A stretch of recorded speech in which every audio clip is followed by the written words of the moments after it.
Assalamualaikum warahmatullahi.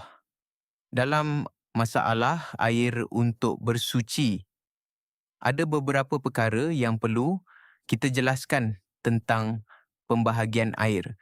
Untuk bersuci, dia ada 3 bahagian. Pertamanya, air mutlak. Keduanya, air mustakmal. Dan ketiganya, air mutanajis.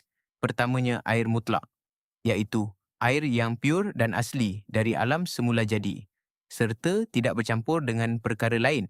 Misalnya, air paip rumah kita, air hujan, air sungai, air laut, air embun, air salji, atau air perigi. Semua air ini boleh digunakan untuk minum, masak, ambil wuduk atau mandi wajib. Yang keduanya, air mustakmal. Senang cerita, air ini sebenarnya bersih, tapi dia dah digunakan untuk mengangkat hadas. Contohnya, kita tadah air yang sedikit dalam baldi, yang kurang daripada 2 kolah. Lepas tu, air yang menitik dari muka atau tangan semasa membasuh anggota wuduk yang wajib tu masuk semula ke dalam baldi. Air di dalam baldi itu automatik menjadi air mustakmal. Air ni suci, tapi tak boleh menyucikan. Maksudnya, kalau kita nak guna untuk minum atau memasak makanan, tak ada masalah. Tapi, tidak boleh digunakan semula untuk ambil wuduk atau mandi wajib.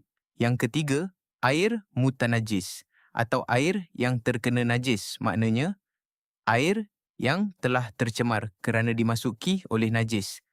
Seperti tahi cicak, air kencing atau bangkai binatang. Sifat air yang terkena najis ni ada 2 keadaan. Jika air itu kurang daripada 2 kolah, asal sahaja dimasuki najis, ia terus menjadi air mutanajis walaupun warna, bau atau rasa air itu tak berubah.